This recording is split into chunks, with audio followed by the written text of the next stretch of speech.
Do you ever struggle with imposter syndrome? I mean, do you ever feel like you're not good enough to do that thing that you dream about? I want you to take 60 minutes and sit down and watch today's episode of the Change Podcast. Pastor Sara Cohen will change your life. She's going to change the way that you think about your identity. Even if you've been a Christian for all your life and you've been taught that, you're grateful to be a wretch that has been saved, it's also true that you're a son, you're a daughter of God, and God says you're fearfully and wonderfully made.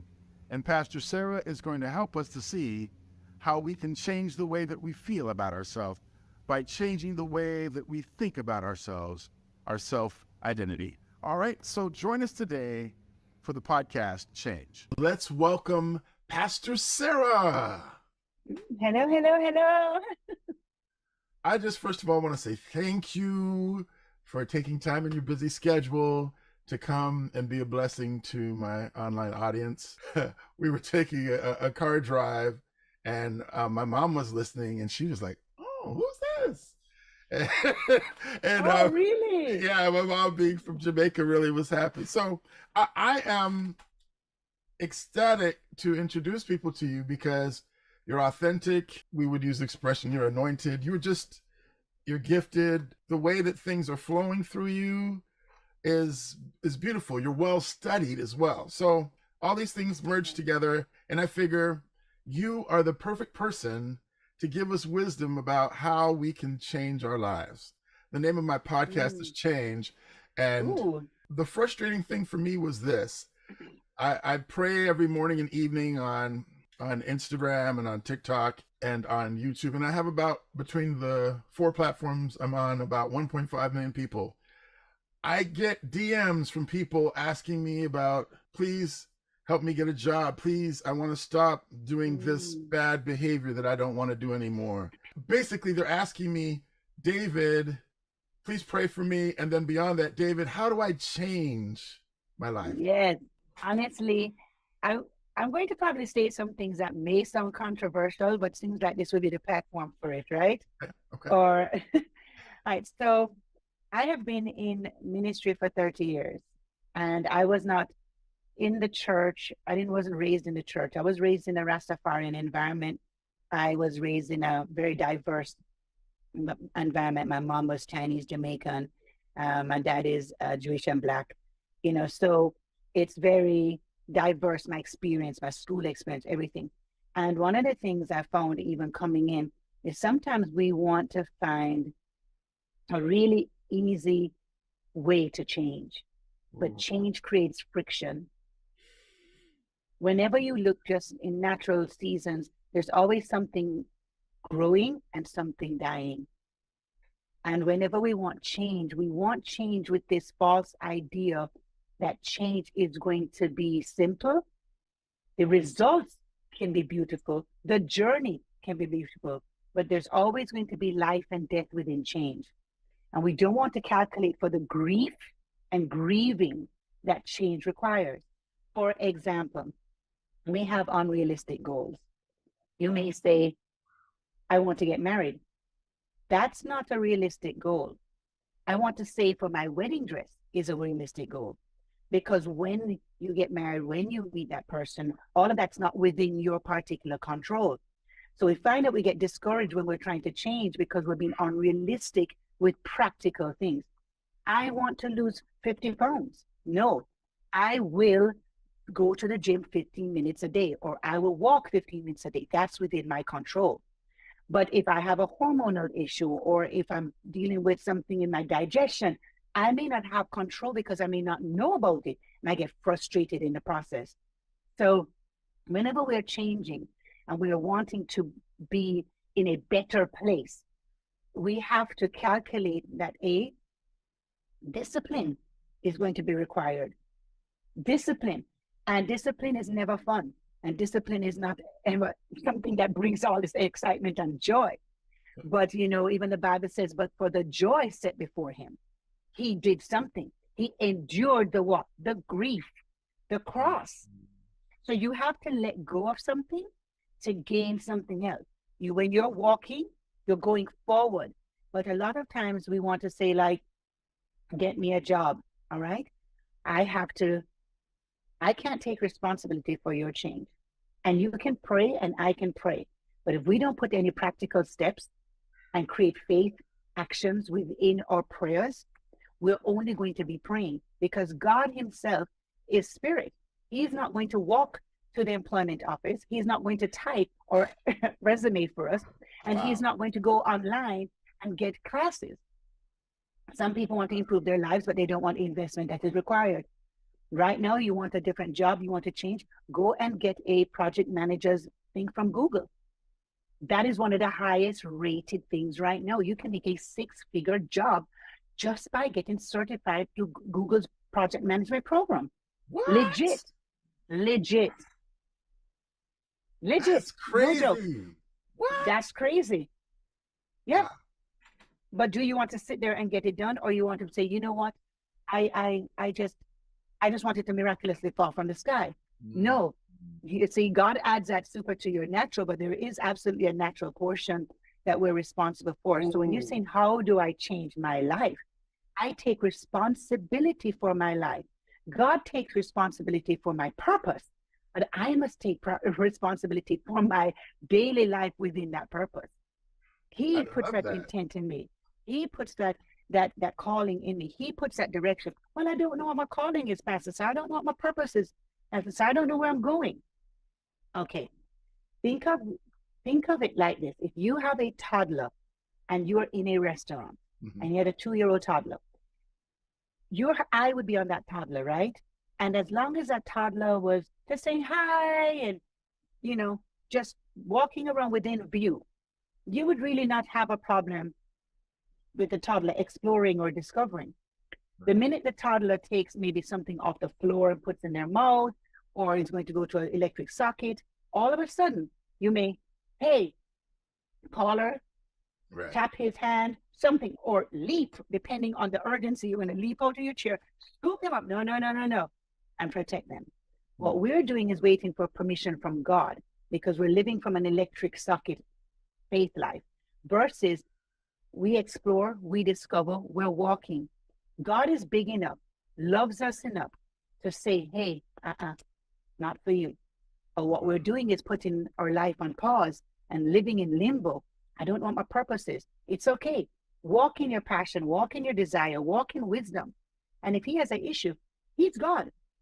He'll find a way to let you know, not this way. Okay, so that gives me another question. So we're supposed to, this is wonderful. I love how you're framing things. I'm like, wow, okay, go for it, Pastor Sara. My goodness. So when it comes to faith, many times as Christians, we're told, oh, the reason you didn't get that is because you don't have enough faith. Oh, so yeah.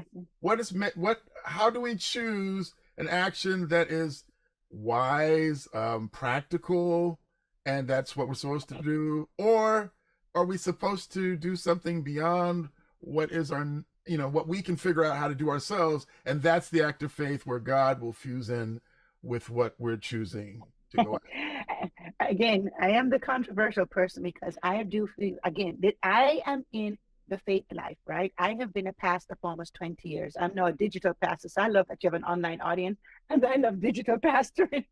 There's no physical overhead. but but you get to change lives anyway on these platforms.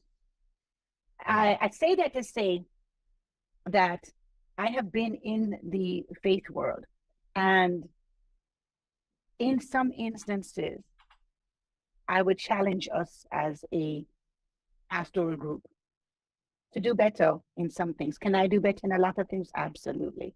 But in this one thing is, let us not cultivate a Christian culture that is based on unworthiness and low self-esteem and fear of failing God. So you're saying that it's because I don't have enough faith. Now, who can measure your faith? If we have faith as a mustard seed, anything can be done. So now you doubt, I don't even have a mustard seed. Look at the Look at the narrative that it puts within yourself. David, let me share this with you. There has been a study done by a Japanese scientist, and he wrote a book about it. You would love this book. It's called The Hidden Messages of Water.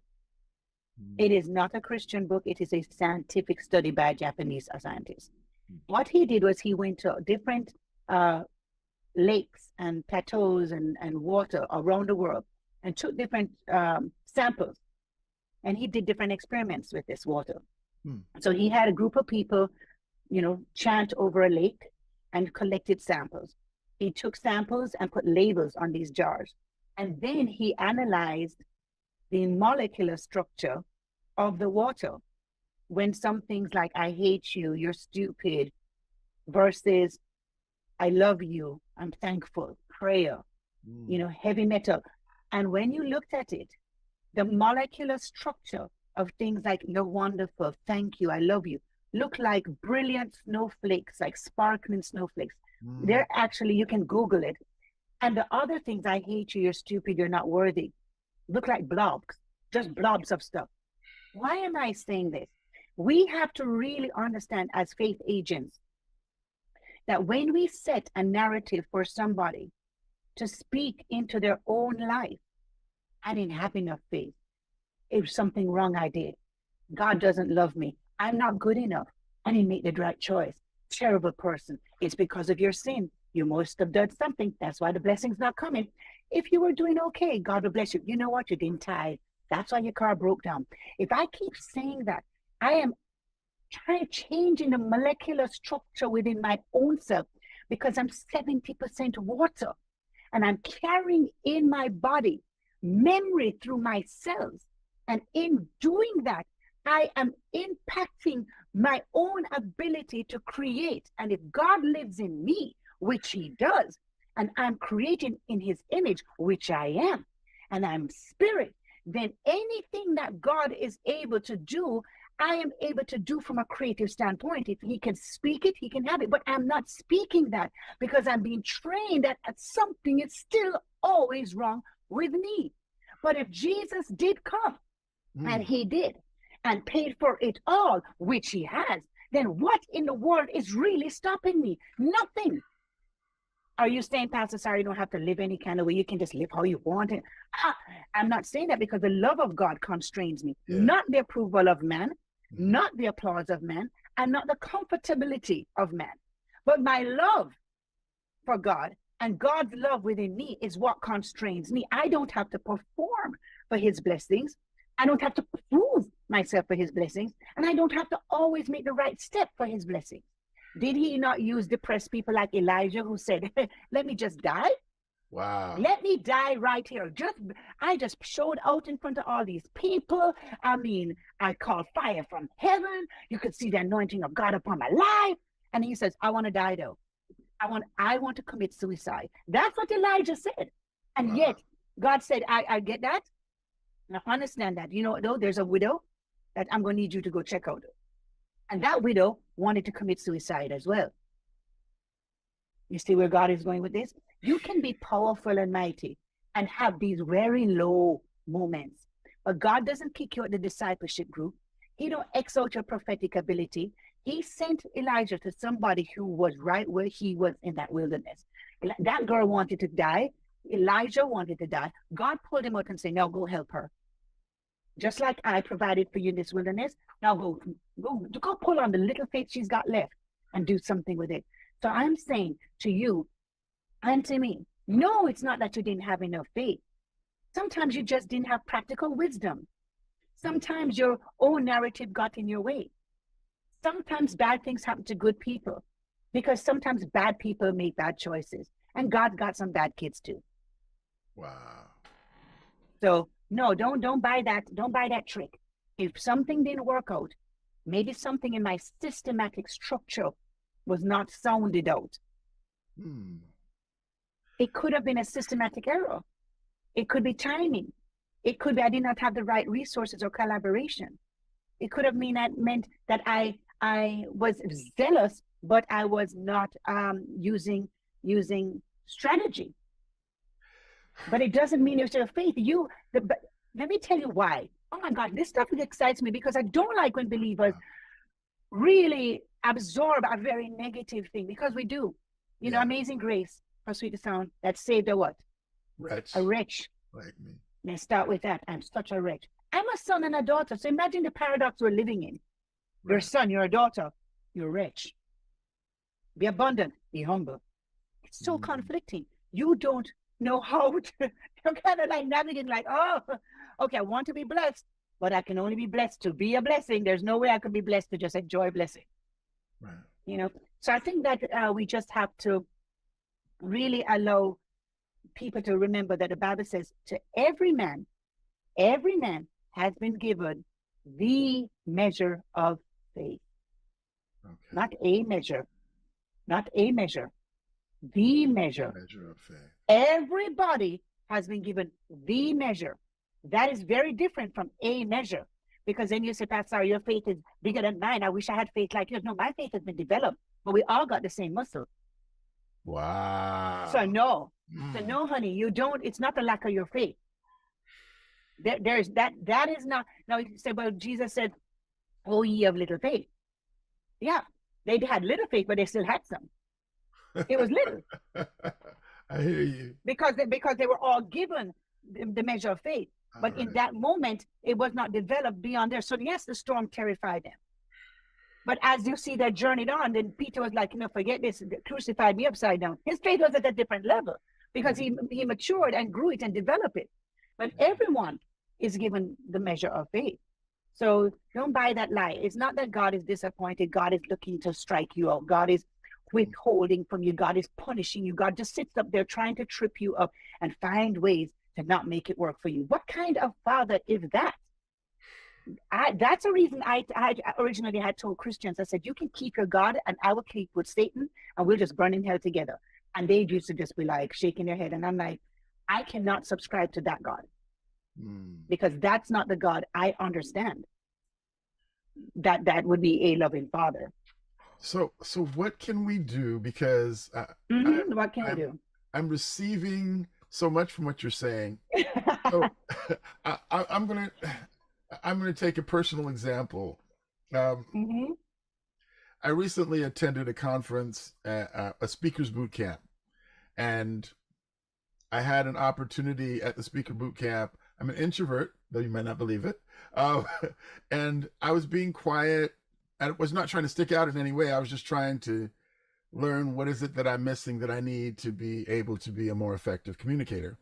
And so we were given a group activity where our group had to come up with a song that represented this idea that Dr. Kristen Guillory, who runs the I Recognize Speaker Boot Camp, that she gave us. And so my group was coming up with an idea, and I just quietly listened to what everyone said. And, one person was bold and said, okay, this is what we should do, and you should do this, and you should do this. And David, well, you're the only guy, so you do the speaking part. And I was like, okay, hey, that's what you want to do, cool.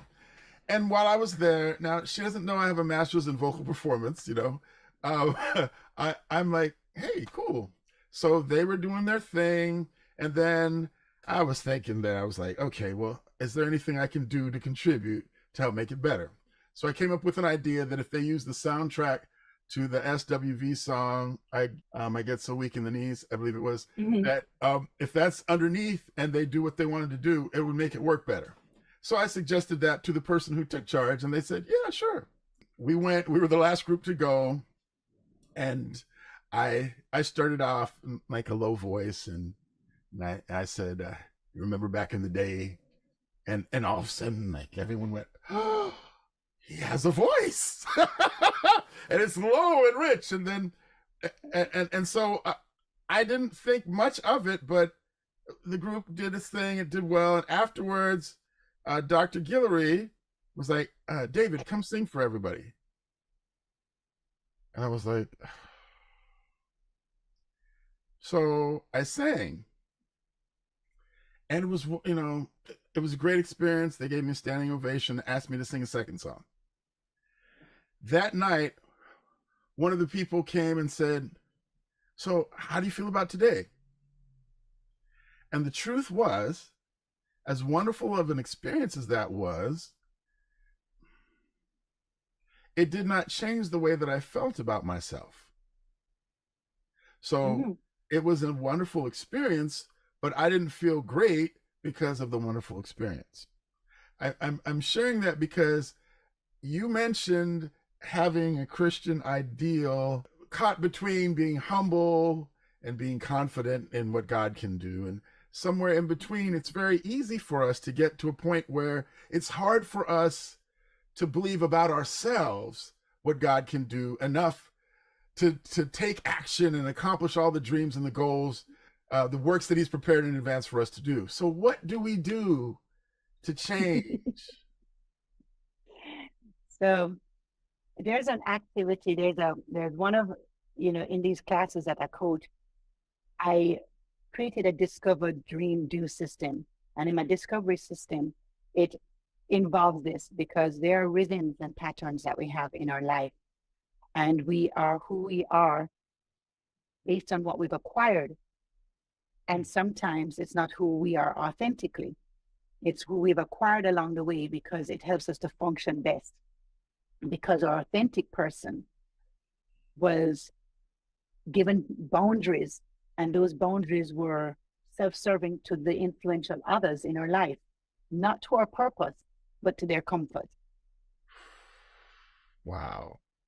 And so for you, as brilliant as you are, as gifted as you are, as talented as you are, there has been a messaging woven into you that if you actually owned it, accepted it, you're afraid of the confidence that would actually happen. You will have imposter syndrome. You will actually, shy away from the attention, shy away from it because you have a certain sense of self, yet you're really afraid of accepting that sense of self as truth. It is easier for you to shy away from it and play humble because then you don't, arrogance is mistaken for confidence, and you don't want to be arrogant because your achievements and things along the way and your brilliance were celebrated in some circles, but they were also used as a weapon against you in other circles. People were intimidated by those and made you feel like you thought you were better than them, or you thought this, or you thought, imposing false ideas into your mind that were never ever there. So to avoid the conflict, because you'd rather peace, then you won't step into that and say, you know what, I am a master's at this. I do have this on there, but I can validate your brilliance just as much without neglecting mine. But you would rather validate theirs and be the silent person forming, and they take surprise. But then when they're doing that, then parts of you gets nervous going, I didn't do it for that. I didn't do it for that. I didn't do it for that, because you're trained to not do anything for you. But it's like this bottle of water. If I drank this bottle of water right now, right, or I threw it out, the bottle still got wet, right?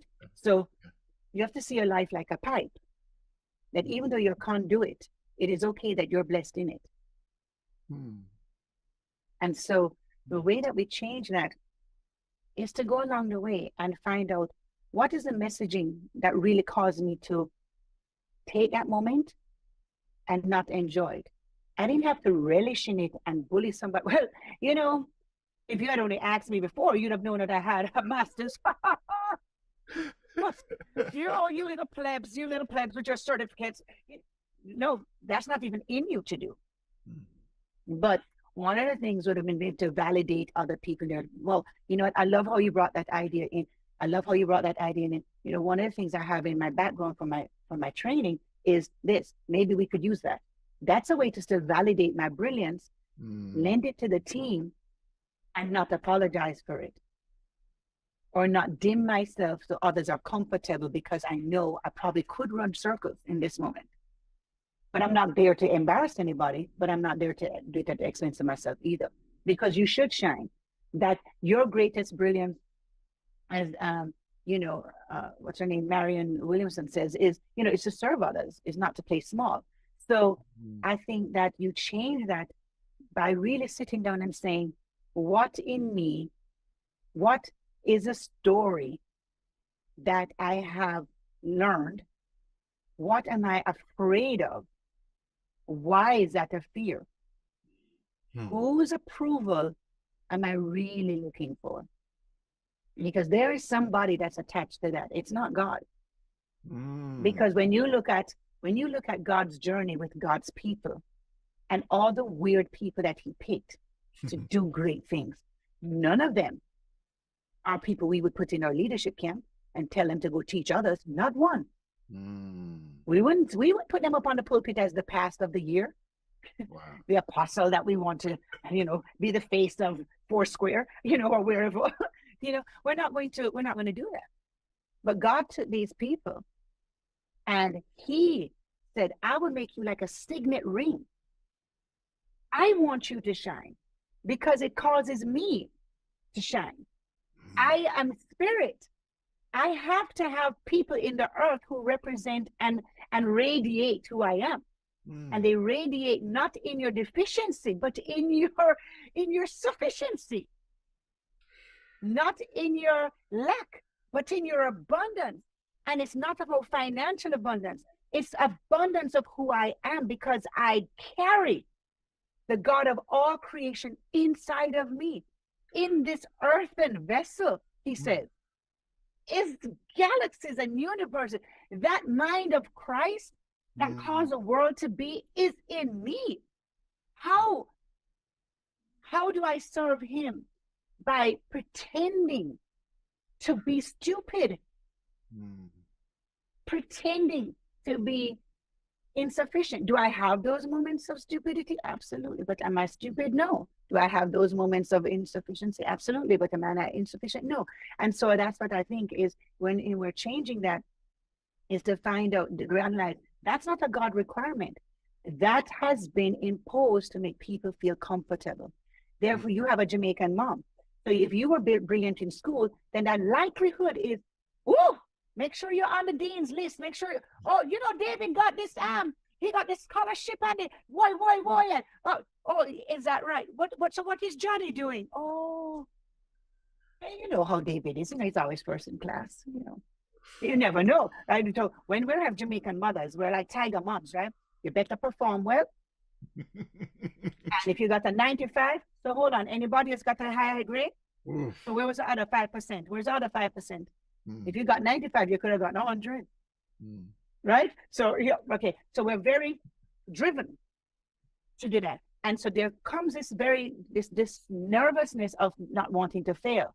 So I'd rather be quiet about my accomplishments in different ways, because if I didn't make the marks, it wasn't accomplished, and then you go ask me a question, so did you graduate with honors though? So it's all of those kind of things that wrap up. So we begin changing it by saying, you know what, I realize that I am on a performance wheel that is not narrated by God's standards. I'm already accepted fully. I'm already good fully. And one of the biggest gifts I can give the world is to walk in my brilliance and help others accept and appreciate theirs. Wow. You're going to have a lot to think about today, dude. Yeah. So I know there's probably like a bunch of people going, okay, how can I find the Pastor Sara so she can help me get on the right path too? I like practical Christianity. I feel that Jesus was very practical. All the parables he taught were from practical standpoints, things that you could use and relate to and understand. It wasn't this pie in the sky, thing that was going on. It was, hey, real people had real situations. They were really hungry in the desert, so we got some real fish and some real bread. And we took that and made something with it. But that's what he did. He was hungry and I went to go pick the figs, didn't like that. It was like, listen, here, that's not gonna work for me. I'm upset. Jesus, so we go, well, Jesus was perfect. Absolutely. He did not sin, but he got angry. He got frustrated. He did not like when he was all the way up in Gethsemane and the people fell asleep on him. That's true. He did not appreciate that. And he was dealing with depression. Think about it. I took some people, went up there. The Bible said he was vexed in his spirit. That is not a joyful emotion. That's true. He was vexed. He was under pressure. I am fighting for my life. I don't want to do this. I don't want to do this. Give me a note. We make it look so simple, right? Oh, not that we'll be done. 5 minutes in the garden. All night. It was 5 minutes. They wouldn't have fell asleep. Wow. He was warring and toiling, trying to find an out, help. And when he needed them to be like, okay, we don't know what's going on, but you got this. They fell asleep on him. And he was like, you couldn't even have the discernment to know I needed you. I needed some encouragement. Right. Yeah, but we don't want to see that side, right? Yeah. Does it mean that he sinned in that? No. He's still the Son of God in that. But we don't give ourselves the opportunity for God to come into those spaces because we have to pretend to be so great. We have to pretend to have every answer. We have to pretend on so many levels. But the truth is, we don't know everything. And we have to change that and really begin to say, I have to find what's right about me and stop having to figure out what's wrong. You have to do an exercise, and every single day, you know, I tell the people in my class, show me how much better it can get. And they have to find what's right with them. Because you do it as a parent. As a parent, if you find what's wrong with you, you're going to always find what's wrong with your kid. Why not catch them doing good? Wow. When they open the door for somebody, oh, I love how you did that. Correction doesn't hurt as much when it's coming in a place of love, but it hurts when you're always finding what's wrong with me. There's always something wrong with me. And how can I rise to my occasion? How can I be my best self? How can I live my best life if everything is less about me? When you can't find what's best, I'll always operate in what less. So we've got to hunt for good. How'd you get all this wisdom? Man, I've been through so much trauma and drama, and my relationship with God is lit. I mean, it's a real thing. I didn't borrow it, you know. And buy to Walmart and R5. I had to seek him, find him. Hey, talk to me. I said, I don't get this. I don't understand this Christianity the God that I'm being taught and the God I know are two different people sometimes. Yeah. And I don't know. I feel like you're like David, I don't even know about your expression right now. I don't even know what No. to say. When you talk about when you wanted to leave the house and go to the party when you were a teenager. Oh yeah. I feel like, well, that character, God took your boldness and you like, well, hold on, let me go in this Christian thing. Now this doesn't make sense. This doesn't seem like the same God. Yeah, sure. It's like you're like to say, no. I'm gonna find the real God. I'm gonna understand the scriptures for myself and really understand how God really is. I mean, it's wonderful how you're making it very practical, very real. Does it make sense though? Is it making sense to you? It does. I wrote a book called The Space Between. It's a book and like a workbook at the same time. And it's how to wait on God when you don't want to. Because I don't like waiting on God. I don't like waiting at all. But I hated these excuses. Oh, you know, when the one door closed, another open. Oh, it's just not your time. Oh, that was not making any logical sense to me. I was like, no. Just say you don't have an answer. Just say, girl, I don't know. I don't know why it didn't happen. Just say that. But they give me these fake answers. Oh, you know. It's all in the wisdom of God. God cannot have me following him. And he did all this effort. Got Jesus up here, had to hide him over there in Egypt, get to Bethlehem, all these things lined up, the shepherd, the star. You know how much work to get everything lined up just to keep me in the dark. So that's fun for you, God. That's fun for you to plan a millennial from all the way over Genesis. And you had all this intentionality just to intentionally keep me in the dark and stuck. That don't make no sense. So that means to me, you just don't have an answer, or you're just rehashing answers that have been taught to you. Yeah. So you want to be it's blind faith. Faith is not blind. Faith is not blind. Faith is not blind. If faith is not blind, explain that. Because it means that you have no part to play in faith. Okay. And you have a part to play. You have a responsibility. So we'll just trust God. Okay, all right.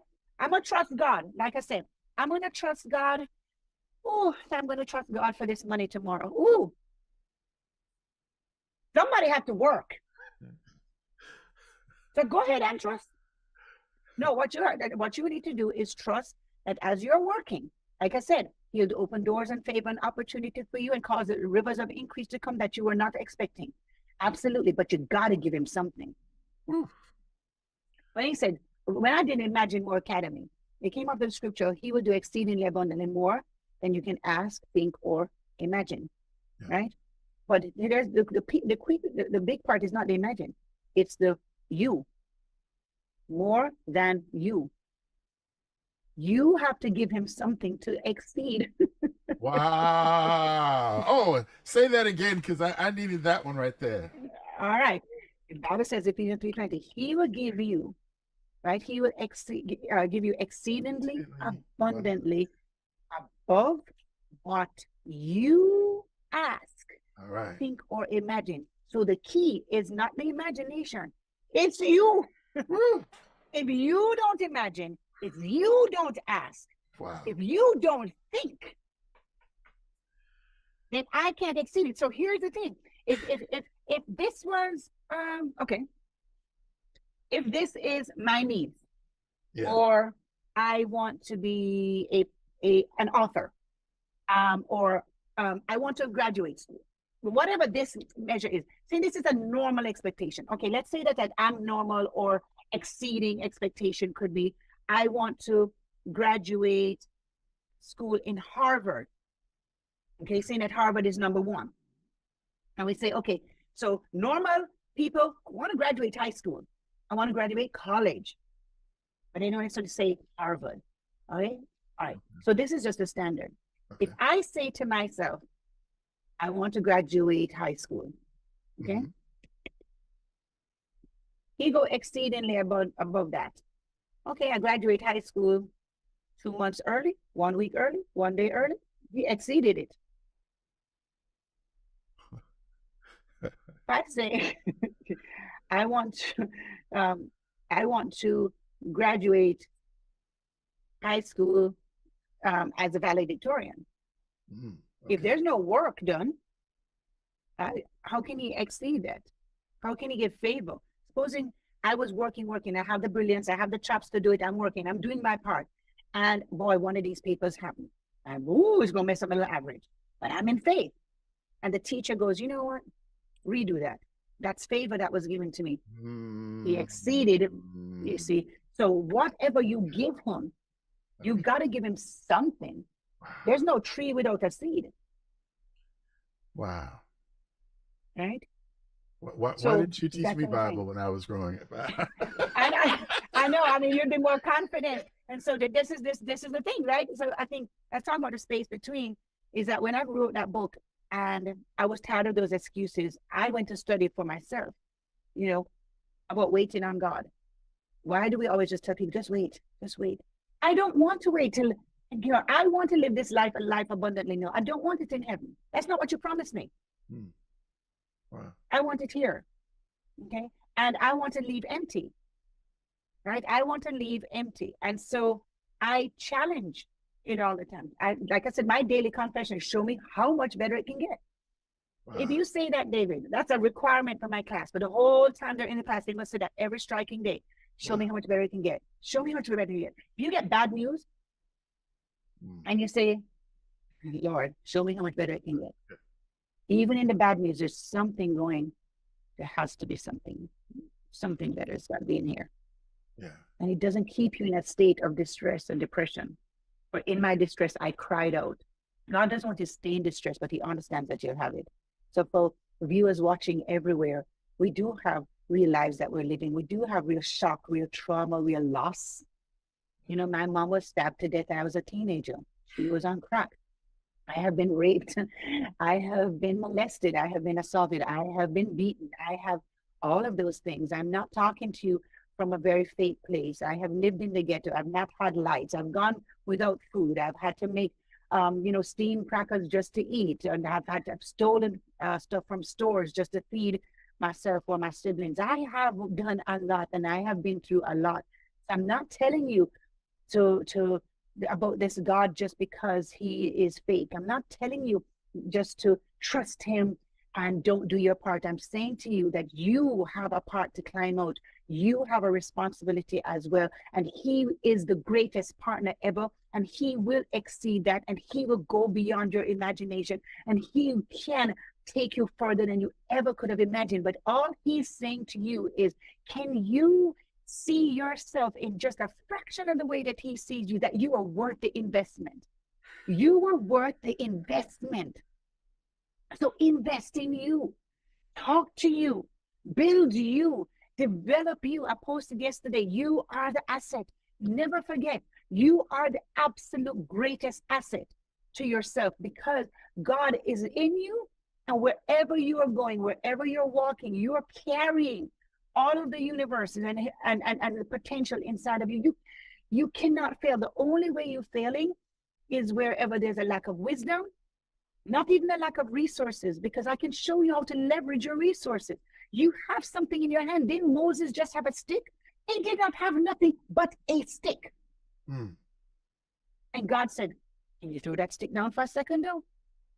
Pick it back up. Look at it, Moses. To use the stick.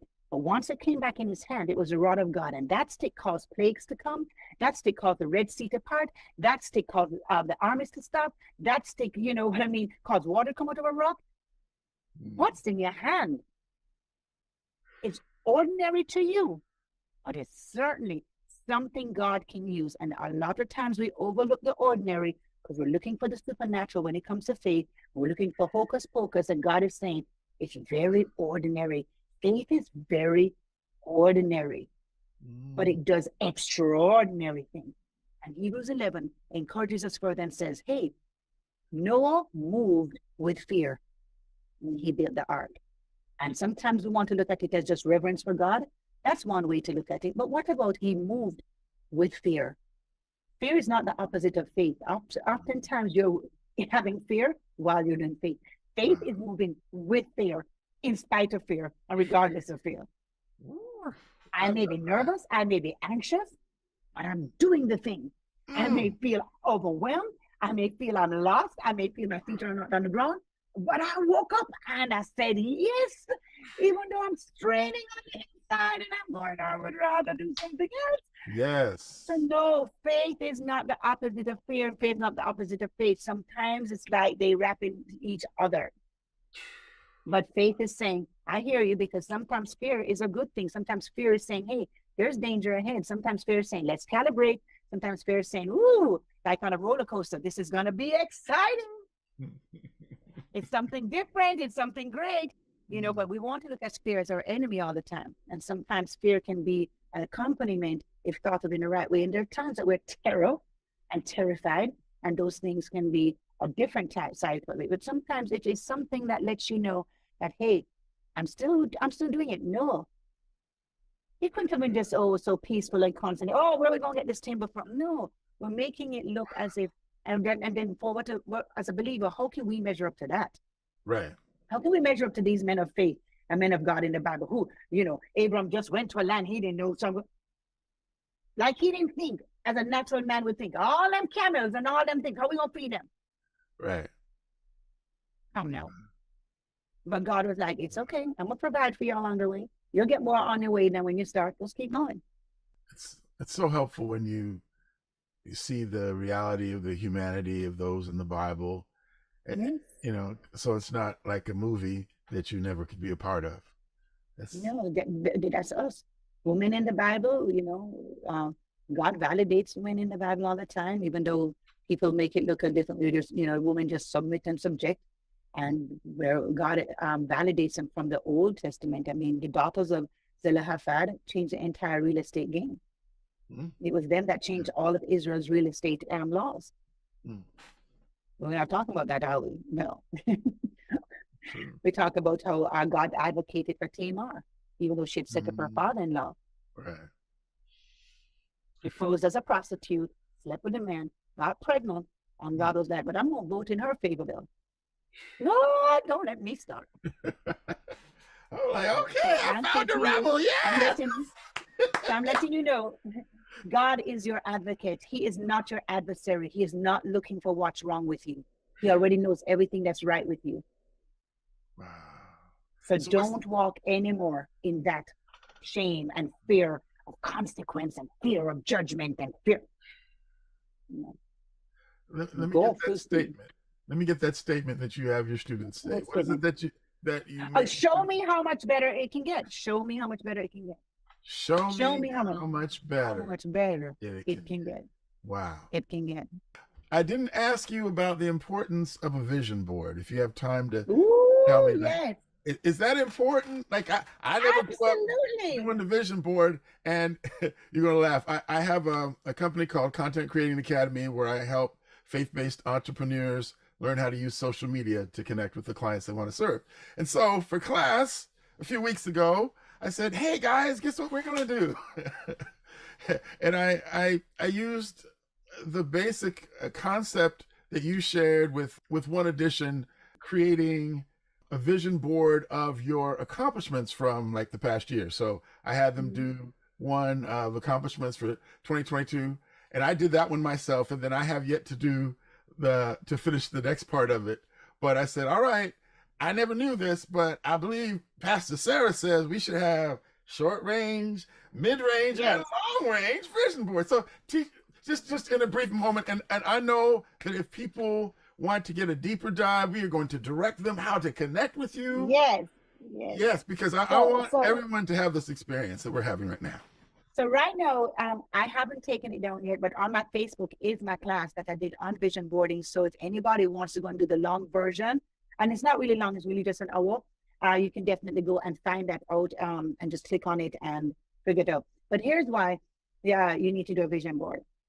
For those of you who are believers, the Genesis 15 is our premise for the vision board. Okay. And so, oh boy, Abram God had said, hey, I'm going to give you a son. So you can start it in chapter 15, verse 1. And he says, how am I going to have a son? He says, the only person I have in here is Eliezer, my servant. But the key words is this dissecting the Bible is really important because he says, see, I only have Eliezer here. And God says, Abram, look to the stars of the sky, and your descendants shall be even more like this. So, see, the evidence is here, God. I don't have no son ability. Okay. God says, let me give you a visual picture, though, because you're just seeing what's around you, but you're not looking to what's ahead of you. So I'm going to put a vision, a visual in front of you and give you a picture of what rock's going to look like. And that's, it gave him a snapshot. And it says after that, and Abram believed God and he counted to him as righteousness. After he got a visual from God, he believed. And see, that's what I'm talking about. Faith is not always blind. Sometimes, but Gideon needed a fleece to believe. Yeah. And Thomas said what? Unless I see the nails in his hands and the scar, right? I won't believe, right? Yeah. But did Jesus kick him out of the discipleship group? No, he actually came down and said, here's my hand. We look at that as a rebuke. Oh, blessed are they that don't see. I look at it as a compassion of Jesus. Wow. That's where you are, Thomas. You know what? I'm going to come and I'm going to show you because that's what you need. And it's okay that you need that. There's other people that are happy without it. Blessed are they? Happy are they? They're happy without it. But it's okay. For you, that's what you need. So believe now. Different kind of Jesus, right? So when you talk about vision board, what it does is it creates a generation effect in your brain. And a generation effect in your brain is where if you originate an idea from within versus just being inspired from without, the brain will actually begin to work in solutions to get it done. Your brain will begin to turn on its problem solving abilities to say, I need to move towards that. So scientifically, whenever you have a vision board, there's a lot of things that it triggers within the brain. It triggers cortisol, it triggers hope, it triggers functionality to say, I am aiming at that. So no, it's just like when you decide, because you made an act of your will and you decided to buy a white Toyota, all of a sudden you see white Toyotas around you. Yeah. And no matter which color, but your brain accepted that was your decision. So when you make a vision board and you intentionally have to cut it out, you have to cut out your vision board, and if you have to spend the time imagining it, if you have to spend the time writing it, if you have to spend, you're using every single learning ability to engage the brain in making a decision. And can two walk together lest they agree? No. No. So when you can agree with yourself, because you can disagree with yourself, your heart can say something and your mind can say something else. Okay. But when your mind and your heart, because I have now lodged it in my heart that this is my intention, and my brain has accepted this as truth, then there is nothing that my brain is not going to start working towards bringing that thing to me. I'm going to start seeing opportunity. I'm going to start seeing resources. I'm going to start seeing connections. I'm going to start seeing my own ability. I'm going to start taking personal inventory of how I have what's inside of me to get it done. And my faith says God will take care of the timing. God will take care of the other things I don't know that I have. So a vision board is absolutely necessary to turn on manifestation in your life. Why I do it in smaller goals is because I believe people are prone to loving reward than they are rebuke. So when you have smaller goals in smaller times that are achieved, then they give you motivation to sustain for the longer goal. Okay. But when you say, I want to lose 50 pounds, and you only lose 5 after 2 weeks, you're looking at 45 that you haven't done. And you say, forget it. It's taking me too long. Because if this happened in 2 weeks, I'm looking at 3-4 months. But what if I said to you, hey, in 30 days, you want to lose 5 pounds. And in 30 days, you lost 10. Yeah. You exceeded it. What's that going to do? You're going to keep on doing what you're doing.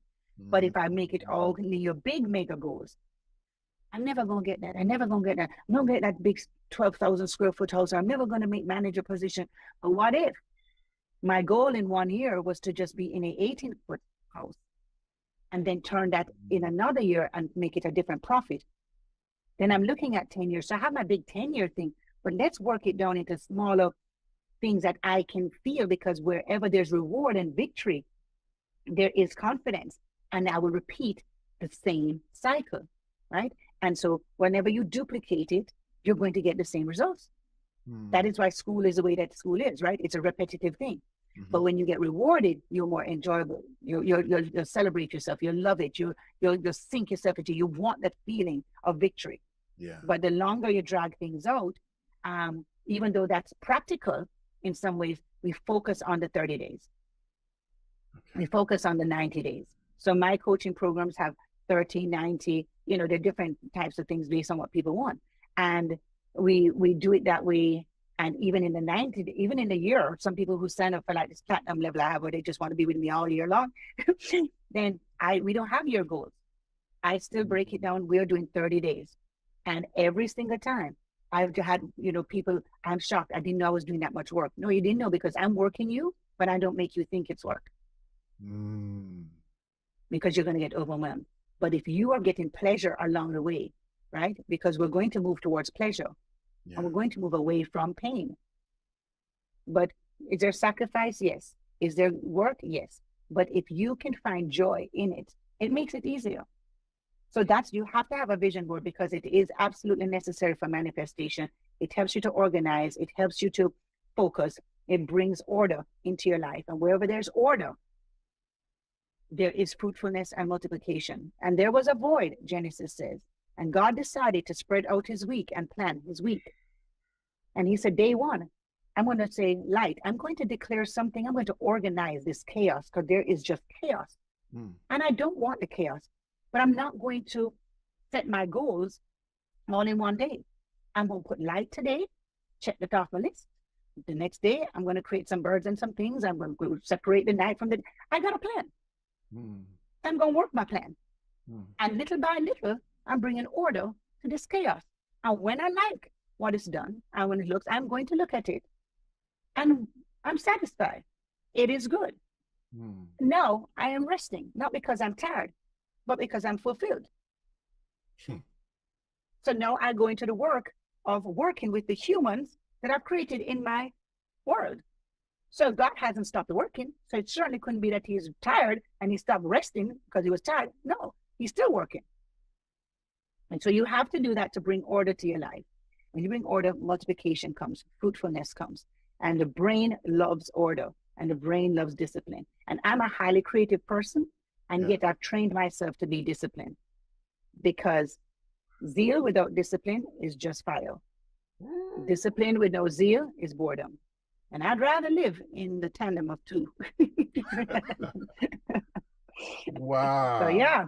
So they Wow. definitely can go on Facebook and get the deeper class on there. And before I take it down, I keep forgetting to take it down, but it's up there now. So I leave it up there for a whole another week or so, I guess.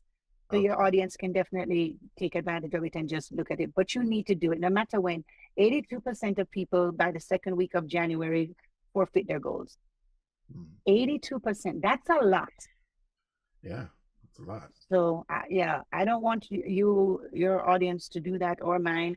So I drive them. No, come on. New Year start anytime. New Year can start today.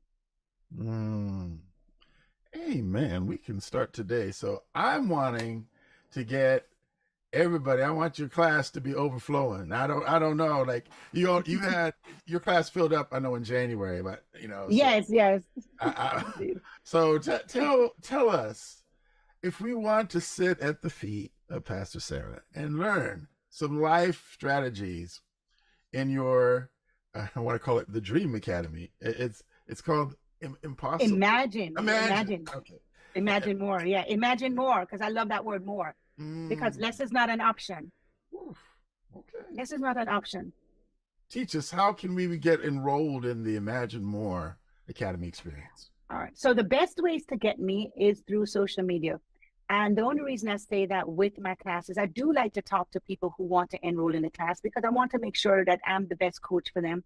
And I want to get to know them. I like to know people. So I am not at the stage where I've chosen to automate my classes. So those of you who are listening or watching, I deliberately don't automate them at the moment, because I do like to know who you are. I want to make sure I'm the best fit for you, that you can get the maximum out of the class, because we vibe together and we can tolerate each other and we can, grow together. Because honestly, for me, any person that goes through my class, they never leave my life.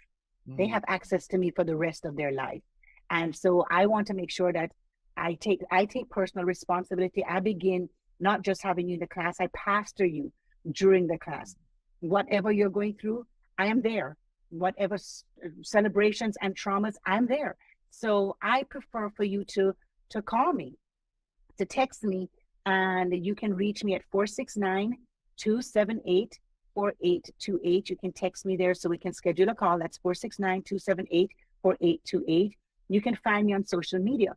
You can find me at I am SARACO.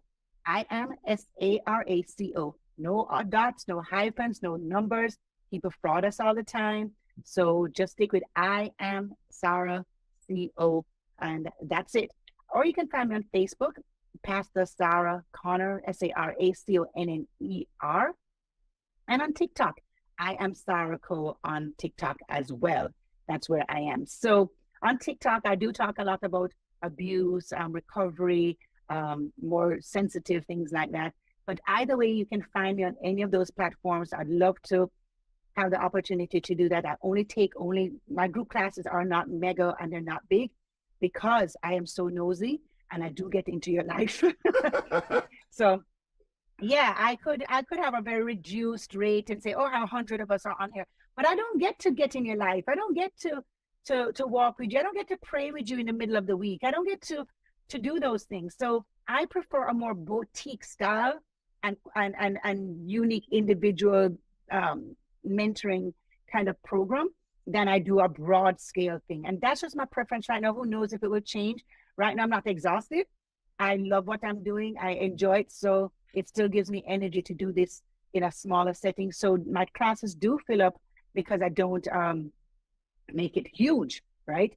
So the next one starts in February, the 21st, and we have them on Tuesdays at 7 o'clock. They're always recorded. You get supplemental material. I mean, it's done well. And I hope to encourage you, whether you are in the faith or not, these principles still apply. And hopefully you'll feel loved, you'll feel valued, you'll feel encouraged, motivated, inspired, and you'll be held accountable. And those are principles, whether you believe in the God we serve or not, we serve him in this way as well, to accept you, to love you, to receive you. And prayerfully, you understand that the God that we serve unconditionally absolutely believes in you and loves you as well. So, but we won't push him down your throat. We won't shove him down your throat. But as agents of his kingdom, we're just saying, hey, he's here and we're here. So find me at 469-278-4828. I am Sara Cole on Instagram, or PastorSara.com, Pastor Sara Connor on Facebook. I'm on, and PastorSara.com is my website. So, all right. So that's it, David. I hopefully you learned something. Did anybody learn something? If so, find me, direct message me. I do manage my own social media. I'm not like David yet, who has all his social media teams. I don't have a Louisa, but Oh, you're so funny. I am posting and I am responding. It's not a robot, Again, I love people. So I absolutely love people. And so that's something I love doing. So, Wonderful. All right, Pastor. Thank you. And I you're look forward welcome. to hang with you on another occasion. God bless you.